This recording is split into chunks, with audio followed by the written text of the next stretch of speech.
My fellow citizens of all nations. Picture of Dorian Gray by Oscar Wilde. The main idea of this book is that Dorian Gray and the painting. While normal person lives his life and is affected by time and affected by all sorts of circumstances and his physical self decays, in Dorian's case, his beauty, his appearance remains the same, but there is a painting that is affected by all these things. Whether he commits evil deeds or etc., his painting is the one that faces decay, not he himself. He is just in a perfect condition, physically, and everybody is crazy about. He lives his life, and painting just experiences all negative stuff. It's not like all negative, because Dorian did have certain fears and etc. But there is this another character which is much more interesting to me than Dorian himself, and it would be Lord Henry. Lord Henry is very interesting character. He influences Dorian profoundly, and he has profound impact on Dorian. It's hard to define exactly how Lord Henry viewed Dorian, but it is a clear objective fact that without Lord Henry, Dorian would not be Dorian. He profoundly influences him. He gives Dorian this book, which also changes Dorian's life entirely, makes him sort of obsessed with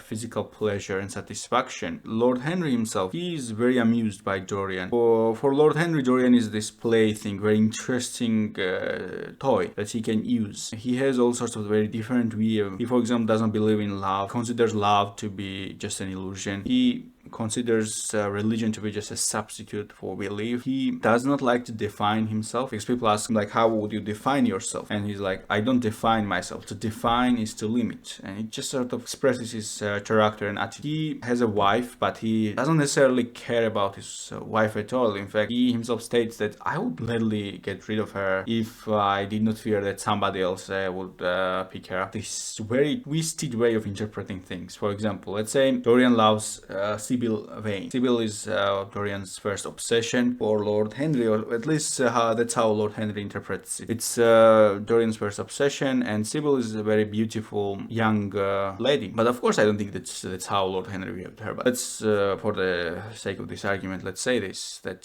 for Lord Henry, this Sibyl was just Dorian's obsession, and he does everything basically to convince Dorian that you don't love her. She is not important for you. She's nothing. She's just this woman. Like, why does it matter? And when Dorian struggles and he notices that he has sort of this self-doubt and problems, he says that he tells him something very intriguing. He tells him this: so you think just because it's hard for you to forget her, she was something good or something valuable? No. In fact, just think about this way. People struggle to get rid of bad habits. It's not like people don't struggle to get rid of bad habits. It's not like people don't think about it. So for you to think that just because you are thinking about her, and just because you are obsessed over the fact her, and just because you regret what happened and somehow you consider yourself to be guilty in this situation, it does not mean that you are right, because she could have been your bad habit and you were just struggling in that sense. It's not like she was valuable to you. No, she was just a bad habit, just like people struggle to get rid of their bad habits. So it doesn't necessarily mean that she was valuable to you.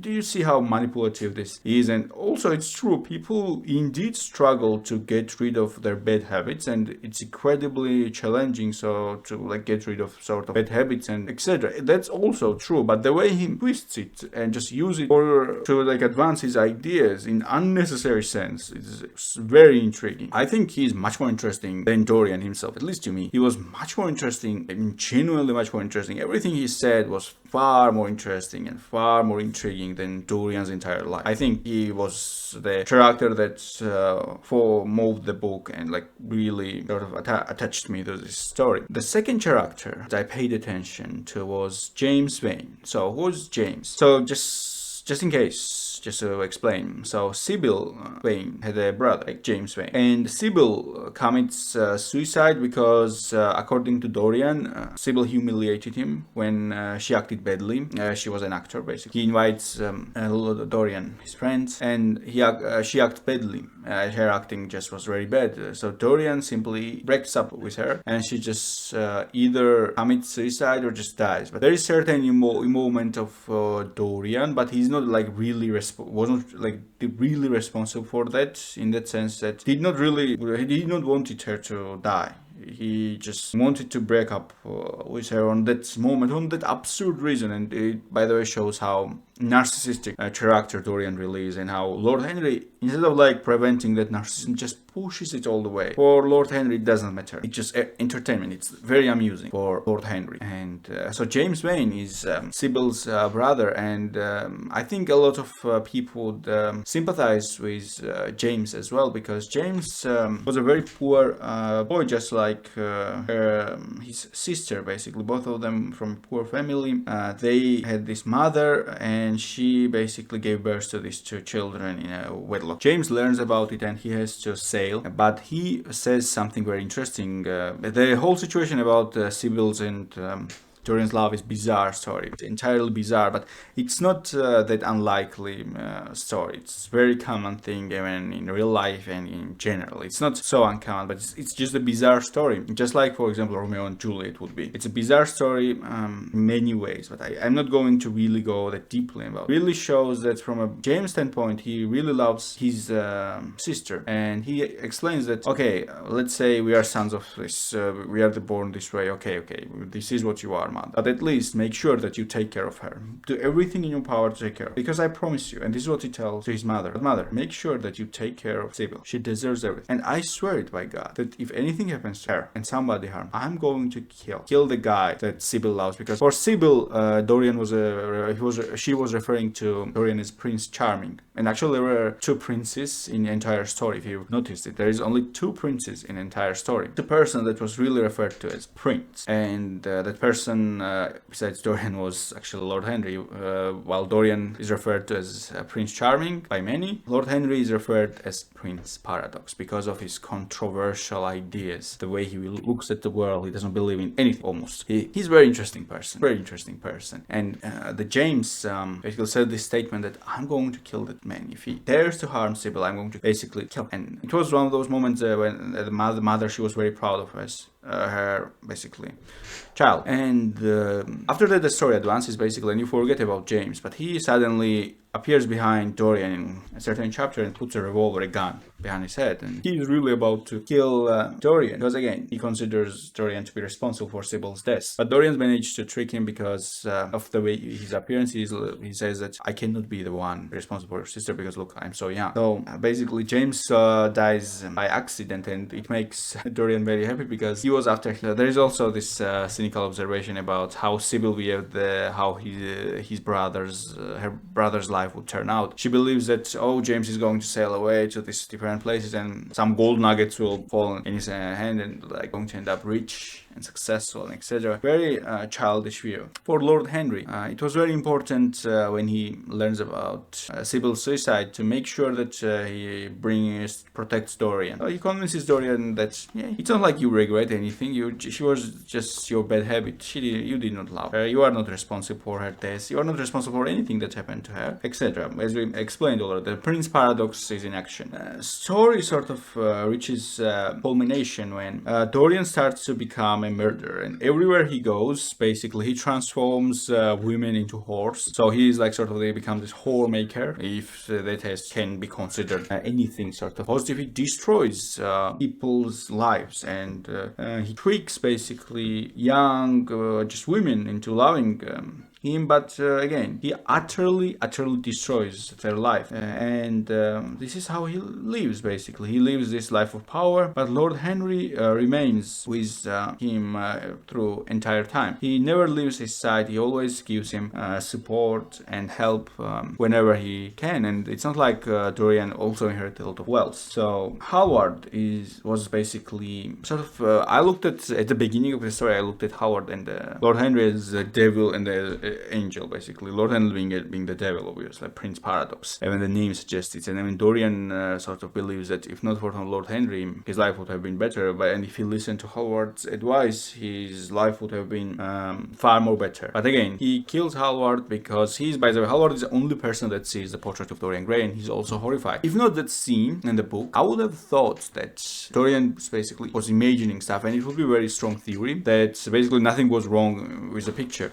Because at the end of the the book when Dorian basically stabs the picture and dies himself by that. The picture is perfect, the portrait is perfect, but now the positions were changed, so his picture was perfect while his physical self was decayed. So I would like to think, I would have tried to advance that argument even further, but Hallward has clearly saw the picture and he was advising Dorian to pray to God, because what is this? How could you have reached this point? But Dorian obviously doesn't pray. He has different mindset, but he regrets it at the end of the day. But it's very interesting that it's Hallward kills, not Lord Henry. I think that Lord Henry was, at the end of the day, was very appreciated. But I don't, it's interesting that even Lord Henry could not have imagined the decay of Dorian. He could not have imagined that Dorian would go that far. You could not imagine Dorian would commit murder and kill people. I mean, could not imagine that. So even Lord Henry had sort of very naive idea of Dorian, and he was either deliberately blind about it or etc. But general view of Lord Henry about life, etc., is far more interesting, and the story sort of shows us that the hedonistic lifestyle has huge downside, and it also shows us the culture of his era and his country. I think almost every main character in this book sort of hated the country they lived in, and I think there's this very similarity about that, in the sense that they hated the country they inherited, they lived in, but they still lived there. And most of them basically they were professionals in doing nothing. They were doing nothing all day because the Lord Henry and etc. Dorian, they were very rich. But you know, the way Dorian's narcissistic personality sort of ruins not only his life, but sort of weak people's life around him is very interesting. Not weak, but sort of vulnerable people's lives, because I don't think that Lord Henry's life was sort of harmed by Dorian. No, it was not really. It was just Dorian remained very amusing toy or something like that for Lord Henry. Right? Sorry, I think Lord Henry was only person that was not affected by Dorian in any sense. Really, he was not really affected by Dorian, and that's interesting as well. That's a very interesting thing to consider. The Prince Paradox was not influenced in any shape or form by Prince Charming. For Prince Paradox, Prince Charming's sort of was not enough to cause him any harm, and yeah. It's interesting how Dorian always plans to turn around, change his life, but he never does it.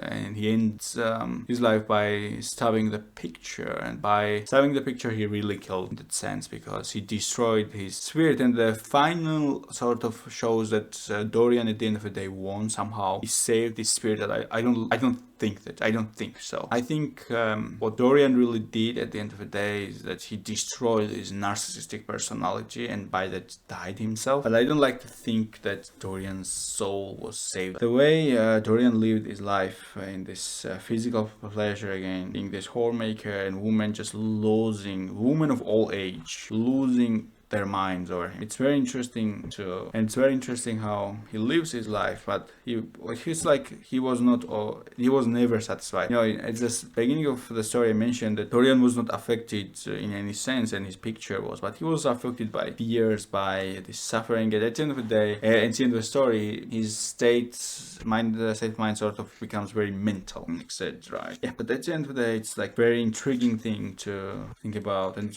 is very interesting and valuable story about how our actions might not affect us physically, but it might affect us in a different. And this is what happened. And with Dorian, all sorts of misfortune would happen to different people around him. And this is how he ends up his life. But I would like to see the continuation of this story. I genuinely want to see sort of continuation of this story. But yeah, I think Prince Paradox would just have moved on. I think I would like to think that Dorian was just a reflection of Prince Paradox. Prince Charming basically was influenced by Prince Paradox, and his life was just sort of manipulated by this Prince Paradox. Prince Charming, at the end of the day, lived the life as Prince Paradox wanted him to live the life. But this is just a theory I cannot prove, but I want to view it that way. The life of Dorian Gray is heavily influenced by Lord Henry, by Prince Paradox, and also shows that how important type of people around us is, how people are around our circle, and type of books and ideologies we absorb, because they, at the end of the day, they dictate our behavior. Just like in case of Dorian, his behavior is purely sort of influenced by the sort of book that Lord Henry gave him. And there's a way he absorbed this book, and how also presence of Lord Henry constantly influenced him. But I think it was not just the influence, but it helped to reveal his true self. And let's end the discussion. Comment down below, who was your favorite character or most interesting character for you in this book?